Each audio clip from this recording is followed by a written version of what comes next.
on the same day that the former CEO of Exxon Mobil was confirmed as Secretary of State, American legislators voted to revoke a rule that requires publicly traded oil gas mining companies in the U.S. to report exactly how much money they pay foreign governments. Now, that covers everything from royalties to taxes.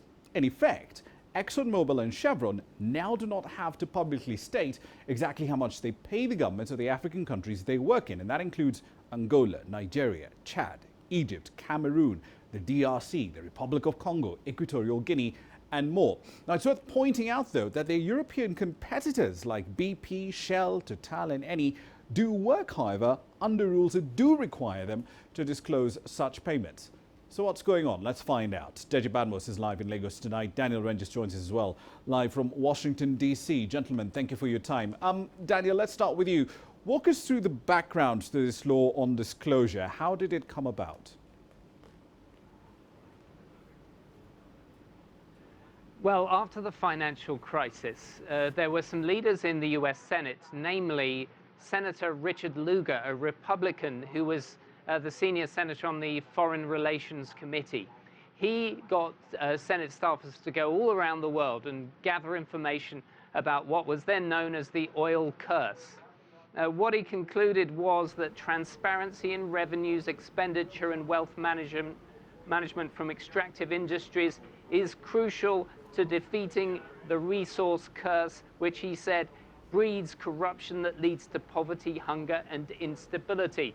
So he, along with a Democrat, put together a new amendment to the Dodd-Frank financial regulations law, which got the Securities and Exchange Commission, the people in government who look after investors, to put those rules together to ensure that by 2018, these companies would have to disclose foreign payments publicly through the SEC. Indeed. Deji, Chevron is, of course, one of the U.S. oil firms that's been active in Nigeria for about a century, actually. Do we know how much it pays to the federal government each year and the terms that govern those kinds of payments?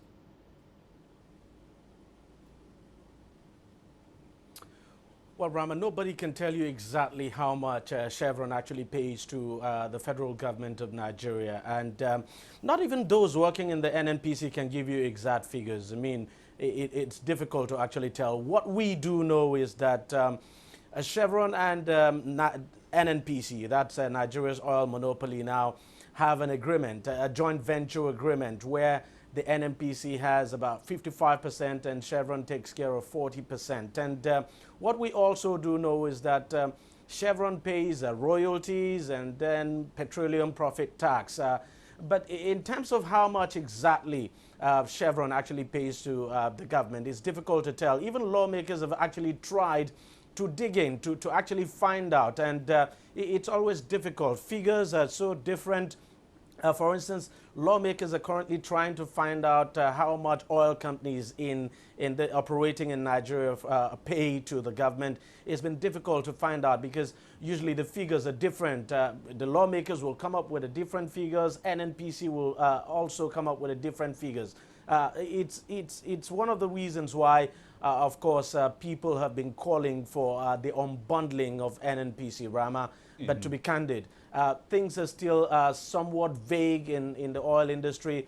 And of course, as we know, the Nigerian government is trying to reform the industry, especially the NNPC, so that things become more transparent and there's better accountability. Indeed. We'll get back to that transparency bit in just a moment. Let's come back to you, Daniel. This rule was supposed to come into effect next year, but in their lobbying against it, Chevron and Exxon Mobil and their CEOs, including the now Secretary of State, both argued that these laws would make them less competitive compared to their European competitors. But BP, Eni, Total, Shell, they're already required to make such disclosures under EU disclosure rules, and they're doing just fine. So what exactly are these American oil firms arguing about?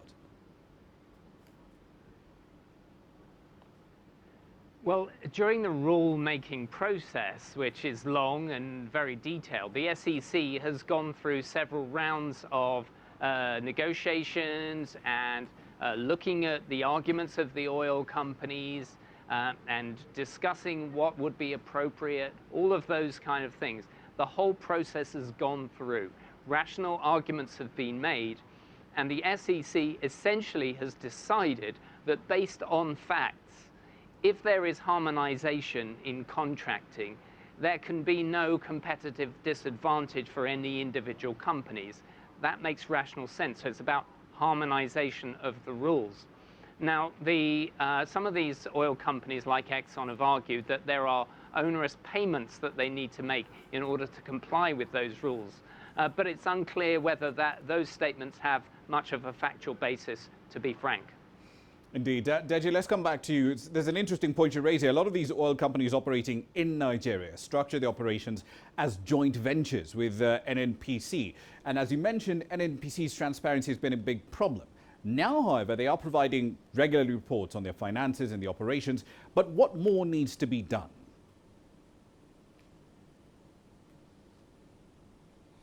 I think the minimum everybody in this country require from the NNPC is transparency and accountability. People actually want to know what the NNPC is making, how much is coming to the government. As you know, oil is very important to this country. It accounts for over 70% of the country's foreign exchange revenue now. So the minimum everybody has been demanding is transparency and accountability. But the good news is that the NNPC is taking it a bit further. I should say the Minister of Petroleum, State for Petroleum now, Ibe Kachuku, actually begun a reform when he was the GMD of NNPC.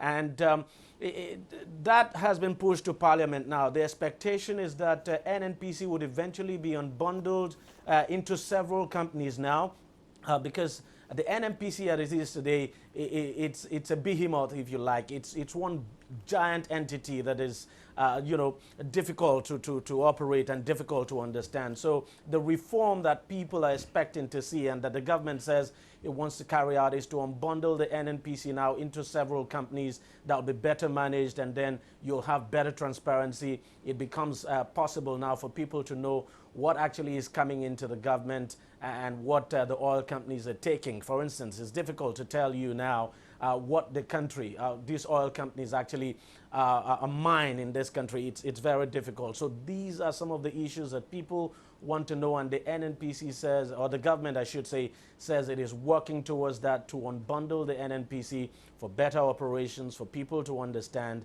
and for transparency and of course openness. Indeed. We'll leave it there for the time being. Gentlemen, big topic, but unfortunately we are running out of time to actually cover this properly. But thank you for your time this evening.